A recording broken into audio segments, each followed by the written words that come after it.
Hello guys, നമസ്കാരം. അപ്പോൾ ഇനി ഞാനൊരു സിമ്പിൾ സംഭവം ചെയ്യാൻ പോവാണ്. നമ്മുടെ ക്യാബേജ് വഴറ്റി ഇച്ചിരി ഒരു സവോളയും ഇച്ചിരി പച്ചമുളകും ഒക്കെ ഇട്ട് ലേശം എണ്ണ ഒഴിച്ച് ഉപ്പ് ഒഴിച്ചൊന്ന് വഴറ്റിയെടുക്കാൻ പോവാണ്. ഓക്കെ, ക്യാബേജ് വഴറ്റിയത്. അപ്പോൾ അതുകൊണ്ട് ഞാൻ നിങ്ങളെ ഒന്ന് കാണിക്കുകയാണ്. ഓക്കെ. ഹലോ ഗൈസ്, നമസ്കാരം. അപ്പോൾ ഇനി ഞാനൊരു സിമ്പിൾ സംഭവം ചെയ്യാൻ പോവാണ്. നമ്മുടെ ക്യാബേജ് വഴറ്റി ഇച്ചിരി ഒരു സവോളയും ഇച്ചിരി പച്ചമുളകും ഒക്കെ ഇട്ട് ലേശം എണ്ണ ഒഴിച്ച് ഉപ്പ് ഒഴിച്ചൊന്ന് വഴറ്റിയെടുക്കാൻ പോവാണ്. ഓക്കെ, ക്യാബേജ് വഴറ്റിയത്. അപ്പോൾ അതുകൊണ്ട് ഞാൻ നിങ്ങളെ ഒന്ന് കാണിക്കുകയാണ്. ഓക്കെ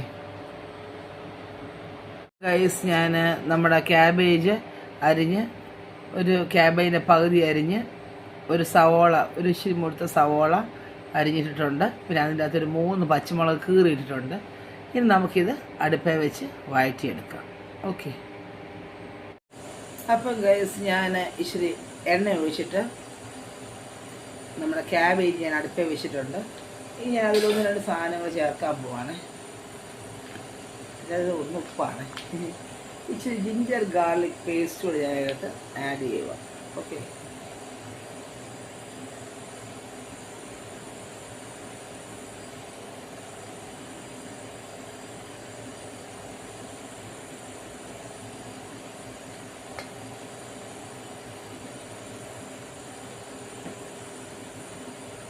പിന്നെ ഒരു ലേശം മഞ്ഞൾ, ഒത്തിരി ഒന്നുമില്ല, ഒരു ലേശം മഞ്ഞൾ ഞാൻ ആഡ് ചെയ്ത്. പിന്നെ നമ്മൾ പ്രധാനപ്പെട്ട ഉപ്പ് ആഡ് ചെയ്തില്ല. അപ്പം ആവശ്യത്തിന് ഉപ്പ് ഞാൻ ഇട്ടു.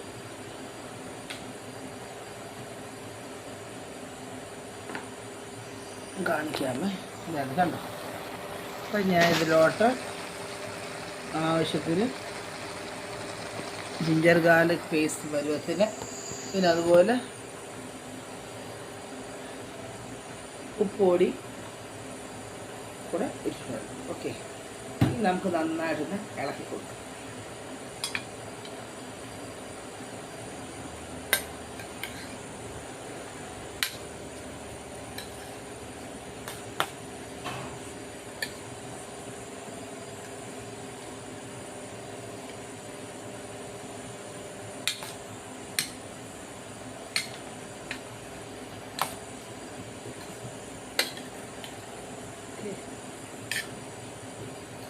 നന്നായിട്ടൊന്ന് ഇളക്കി കൊടുക്കും.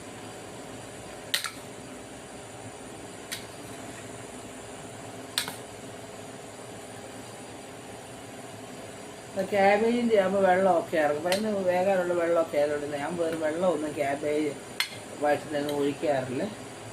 അതിന് എണ്ണയുണ്ട്, അതിൻ്റെ ഒരു വെള്ളം ഇറങ്ങുന്നതുകൊണ്ട് സവോള എല്ലാം കൂടി എല്ലാ സംഭവങ്ങളും കൂടി നമ്മളിങ്ങനെ വെക്കുകയാണ്. ഇനി അതങ്ങോട്ട് വേകട്ടെ. കണ്ടോ, ഈ പരുവമായിട്ടുണ്ട്. ഇനി അത് വെന്ത് വരട്ടെ. ഓക്കെ. അപ്പം നിങ്ങൾക്ക് എൻ്റെ കഴിഞ്ഞ വീഡിയോയിലെ കഥ ഇഷ്ടപ്പെട്ടു എന്ന് ഞാൻ വിശ്വസിക്കുന്നു. ഓക്കെ, ഇടയ്ക്കിടയ്ക്കൊക്കെ പറ്റുകയാണെങ്കിൽ നിങ്ങളുടെ കഥകളൊക്കെ പറയാം.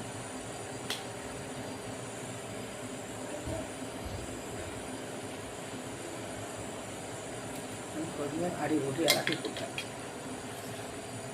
ക്യാബേജാകുമ്പോൾ എളുപ്പമാണ്, അതിൽ കഥ പറയുന്ന സമയം കഴിഞ്ഞ് എളുപ്പമൊന്ന് വഴയും. ഓക്കെ.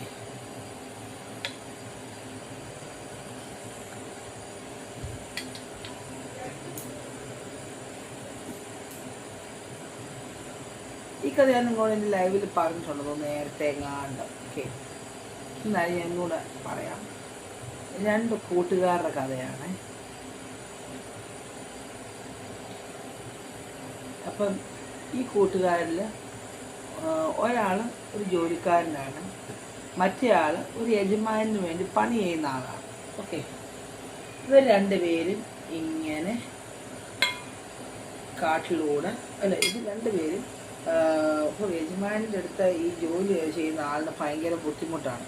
മറ്റേ ആ പുള്ളി ഒരു ജോലിക്കാരൻ ഭയങ്കര പഠിപ്പിസ്റ്റാണ്, ബുദ്ധിമാനാണ്. പുള്ളി ഭയങ്കര ഒത്തിരി പഠിക്കുന്ന ആളാണ്, പഠിക്കാൻ ആഗ്രഹമുള്ള പഠിപ്പിസ്റ്റാണ്.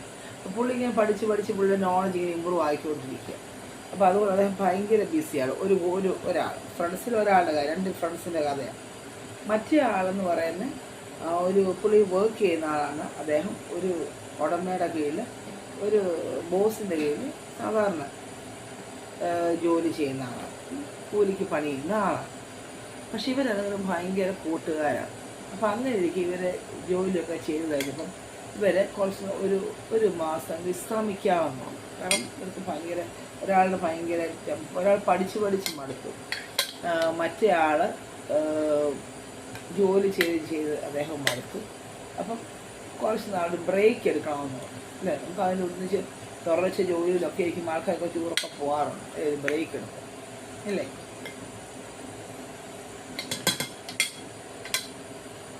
അപ്പം അങ്ങനെ ബ്രേക്ക് എടുത്തപ്പോൾ ഇവർ രണ്ടുപേരും എന്തിനു തീരുമാനിച്ചു, ഒരു യാത്ര പോവാം എന്ന് തീരുമാനിച്ചു. അങ്ങനെ ഇവരെ ഈ സിറ്റി ഏരിയയിലെ ഈ തിരക്കൊക്കെ ഒഴിഞ്ഞ് ഇവരൊരു ഫോറസ്റ്റ് ഏരിയയിലോട്ട് പോയി. ഫോറസ്റ്റ് ഏരിയ ആകുമ്പം അവിടെ ശാന്തതയുണ്ട്, നിശബ്ദതയുണ്ട്, ഇവർക്ക് വർത്താനം പറഞ്ഞിരിക്കാം. അങ്ങനെ ഈ കൂട്ടുകാർ രണ്ടും ഭയങ്കര ആത്മാർത്ഥ സുഹൃത്തുക്കളാണ്. ഈ കൂട്ടുകാർ രണ്ടും ഫോറസ്റ്റ് ഏരിയയിലോട്ട് പോയപ്പം അവിടെ വെച്ച് ഒരു വൃദ്ധനായ മനുഷ്യനെ ഇവർ കണ്ടു. ഓക്കെ, അപ്പോൾ ആ വൃദ്ധനായ മനുഷ്യൻ ഇവരോട് പറയും. അപ്പം ആ വൃദ്ധനായ മനുഷ്യനെ ഇവർ എന്തോ വെള്ളം കൊടുത്തോ, എന്തോ തീരെ വയ്യാതിരുന്നാണ് പുള്ളിക്ക് വെള്ളം കൊടുത്ത് ഇവർ സഹായിക്കും. അപ്പോൾ വെള്ളം കൊടുത്ത് ഇവർ സഹായിക്കും. ദാഹിച്ച് വരണ്ടിരുന്ന മനുഷ്യനാണ്. അതായത് വെള്ളം കൊടുത്ത് സഹായിക്കുമ്പം അദ്ദേഹം പറയും, നിങ്ങൾ ഇന്ന ഒരു മരത്തിൻ്റെ ചോട്ടിൽ പോയി നോക്കിക്കഴിഞ്ഞാൽ അവിടെ നിങ്ങളുടെ ജീവിതം മാറ്റി മറിക്കുന്നൊരു സംഭവം നിങ്ങൾക്ക് കാണാമെന്ന് പറയും. ഓക്കെ, ശരി. അപ്പോൾ ഈ വൃദ്ധം പറഞ്ഞാണല്ലോ, അത് വിശ്വസിക്കില്ല. ചുമ്മാ പോയി നോക്കിയേക്കാം എന്നോർത്ത് ഇവരെന്തോ ചെയ്യും. അദ്ദേഹം പറഞ്ഞ പോലെ ഇവിടെ പോകും, ആ പറഞ്ഞ മരത്തിൻ്റെ ചോട്ടിലോട്ട് ഫോറസ്റ്റിൽ കൂടെ നടന്ന് അദ്ദേഹം ആ വൃദ്ധൻ പറഞ്ഞ ഒരു സ്ഥലത്തോട്ട് പോവുകയാണെങ്കിൽ ഇവരവിടെ ചെന്ന് കഴിയുമ്പം ഇവരുടെ സർപ്രൈസ് ഇവരെന്തുവാ കാണുന്നത്. ഇവർ നോക്കുമ്പം കാണാം ഒരു സ്വർണ്ണക്കട്ടി അവിടെ ഇരിക്കുന്നതാണ്. ഗോൾഡ് ബ്ലോക്ക്, ഒരു സ്വർണ്ണക്കട്ടി അവിടെ ഇരിക്കുകയാണ്. നിധിയ അല്ലേ സ്വർണ്ണക്കട്ടി എന്ന് പറയുന്നത്. ഓക്കെ, അപ്പോൾ ആ സ്വർണ്ണക്കട്ടി അവിടെ ഇരിക്കുന്നത് കണ്ടപ്പോൾ ഇവരെന്ത് ചെയ്തു, പരസ്പരം അങ്ങോട്ടും ഇങ്ങോട്ടും പറഞ്ഞു, നീ എടുത്തോ. ഒരു കൂട്ടുകാരൻ പറഞ്ഞു, നിനക്ക് പഠിക്കാനൊക്കെ ആവശ്യമുള്ളല്ലോ, നീ എടുത്തോ. അപ്പം മറ്റൊരു കൂട്ടുകാരൻ പറഞ്ഞു, എനിക്ക് വേണ്ട, അത് നീ തന്നെ എടുത്തോ. നീ യജമാൻ്റെ കീഴിൽ കഷ്ടപ്പെട്ട് ഒത്തിരി ജോലി ചെയ്ത് കഷ്ടപ്പെട്ടതല്ലേ എന്ന് പറയും. ഇവർ പറയും, രണ്ടെണ്ണം ഉണ്ടായിരുമ്പോൾ നമുക്ക് 2 പേർക്കും എടുക്കാമായിരുന്നല്ലോ എന്ന് പറയും. ഓക്കെ, അപ്പം എന്നിട്ട് എന്ത് ചെയ്തു, ഇവർ തിരിച്ച് നടന്ന് അതുവഴി മുന്നോട്ട് യാത്ര തിരിച്ച് നടന്ന് അങ്ങോട്ട് യാത്ര തിരിക്കുമ്പം അവിടെയുള്ള ആ മനുഷ്യനോട് വേറൊരു മനുഷ്യനെ ഇവർ കാണും. വേറൊരു മനുഷ്യനെ കാണും. ഇവർ അദ്ദേഹത്തോട് പറയും, അദ്ദേഹം വളരെ ക്ഷീണിതനായിട്ടിരിക്കുക. അദ്ദേഹം പറയും, താങ്കൾക്ക് എന്താണ് എന്തോ ഒരു ചിന്ത പോലെ തോന്നുന്നതെന്ന് പറയും.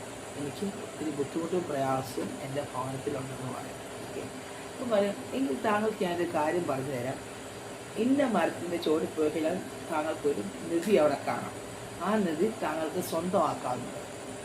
അന്നേരം എന്ത് സംഭവിക്കും, ഈ മനുഷ്യൻ വളരെ സന്തോഷത്തോടുകൂടി ഈ കൂട്ടുകാർ പറഞ്ഞ്, ഈ 2 മനുഷ്യർ പറഞ്ഞ് ആ കാട്ടിൽ ആ മരത്തിൻ്റെ ചോട് കയറി പോകും.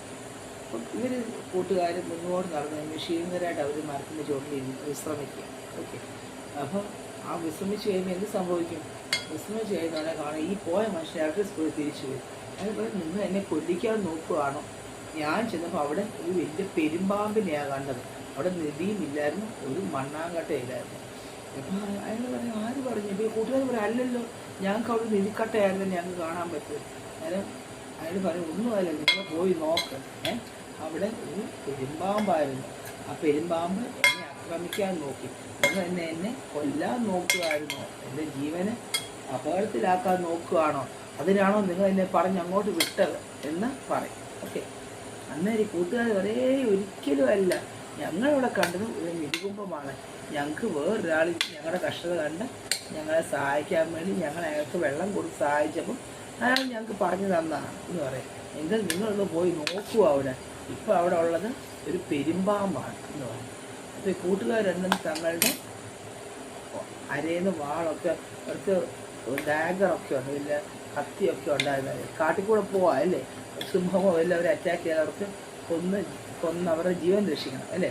അതിനവർ അങ്ങനെ മുന്നോട്ട് പൊക്കോണ്ടിരിക്കുകയായിരുന്നു അല്ലേ. അപ്പോൾ ഈ ഡാഗർ കയ്യിലുണ്ടായിരുന്നു. ഇവരെന്ത് ചെയ്തു, ഇത് കണ്ട് തിരിഞ്ഞ് ആ പഴയ സ്ഥലത്തോട്ട് ഈ കൂട്ടുകാരനെ കൂടെ ഓടിച്ചെല്ലും പാമ്പിനെ കൊല്ലാൻ. പക്ഷെ അവിടെ ചെന്നപ്പോൾ അവരെന്തോ കണ്ടത്, 2 സ്വർണ്ണക്കട്ടികൾ കാണും. 2 സ്വർണ്ണക്കട്ടി അവിടെ ഇരിക്കുന്നതാണ്. 2 പേർക്കും ഓരോന്നുമില്ല. അപ്പോൾ അവിടെ എന്ത് സംഭവിച്ചു, ആ കാട്ടിലെ ഒരു ദേവത, ഒരു ഫാരിയോട് പ്രത്യക്ഷപ്പെട്ടിട്ടോട് പറയും, നിങ്ങളുടെ ആത്മാർത്ഥതയുള്ള ഫ്രണ്ട്ഷിപ്പ് കണ്ടപ്പം നിങ്ങളെ പരീക്ഷിക്കാൻ നിന്ന ആളാണ് ഞാൻ. നിങ്ങൾക്ക് വലിയ സുഹൃത്തുക്കളാണെന്ന് പറയുന്നുള്ളൂ. നിങ്ങൾ തമ്മിൽ ആത്മാർത്ഥത ഉണ്ടോ എന്നറിയാൻ ഒരുത്തനെ കൊല്ലുമോ എന്നെനിക്ക് അറിയണമായിരുന്നു. അതേ സമയത്ത് നിങ്ങൾ ആരെങ്കിലും ഈ സ്വർണ്ണക്കട്ടിക്ക് വേണ്ടി നിങ്ങളുടെ സുഹൃത്തിനെ കൊന്നിരുന്നെങ്കിൽ ആ സ്വർണ്ണക്കടി ഒരു പെരുമ്പാമ്പായിട്ട് മാറി നിങ്ങളെ വിഴുങ്ങിയേനെ, കൊന്നവനെ അത് വിഴുങ്ങിയേനെ.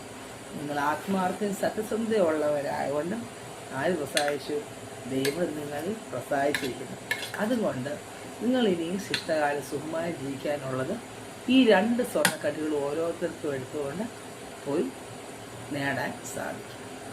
അവരുടെ ആത്മാർത്ഥയും സത്യസന്ധയും എന്നും എന്ത് സംഭവിക്കും, ഇന്നും ആത്മാർത്ഥയ്ക്കും സത്യസന്ധയ്ക്കും എന്നും പ്രതിഫലമുണ്ട് അല്ലേ. നമ്മളൊക്കെ ടെമ്പററിയായിട്ട് എന്നും ലാഭമില്ല, എന്ത് കിട്ടാനാണ് നോക്കും അല്ലേ. പക്ഷെ അങ്ങനെയല്ല, സത്യസന്ധത എന്താണെങ്കിലും നമുക്ക് അതിനുള്ള പ്രതിഫലം ദൈവം തരും എന്നുള്ളത് കാണിക്കുന്നത് ചെറിയ സ്റ്റോറിയാണ്. ഓക്കെ, നമ്മുടെ കുഞ്ഞു കഥ നമ്മൾ പറഞ്ഞു കഴിഞ്ഞപ്പോഴത്തേക്കും നമ്മുടെ ക്യാബേജ് വഴറ്റത് റെഡിയായി കഴിഞ്ഞു. ഞാൻ നിങ്ങളെ കാണിക്കാം. ഇത് ഞാൻ എൻ്റെ സ്റ്റവേന്ന് ഓഫാക്കിയാണ്. എൻ്റെ ക്യാബേജ് വഴറ്റത് നിങ്ങൾക്ക് കാണിക്കാം. ഇതുണ്ട് എൻ്റെ ക്യാബേജ് വഴറ്റത് ഈ പരുവായിട്ടുണ്ട്. ഓക്കെ, നന്നായിട്ട് വറ്റിയിട്ടുണ്ട്. ഇനി ഞാൻ ഇത് അടുപ്പിൽ നിന്ന് ഒന്ന് ഇളക്കിയിട്ട് ഓഫ് ചെയ്തെടുക്കും. ഓക്കെ, വെള്ളമൊക്കെ പറ്റി സെറ്റായിട്ടുണ്ട്. ഓക്കെ, അപ്പം ഞാൻ ഓഫ് ചെയ്ത് വിളമ്പാൻ പോവാം. ശരി ഗൈസ്, അപ്പോൾ നമുക്ക് പുതിയൊരു വീഡിയോയുമായിട്ട് വീണ്ടും കാണാം. Till then, take care. Bye bye. Love you. Good night.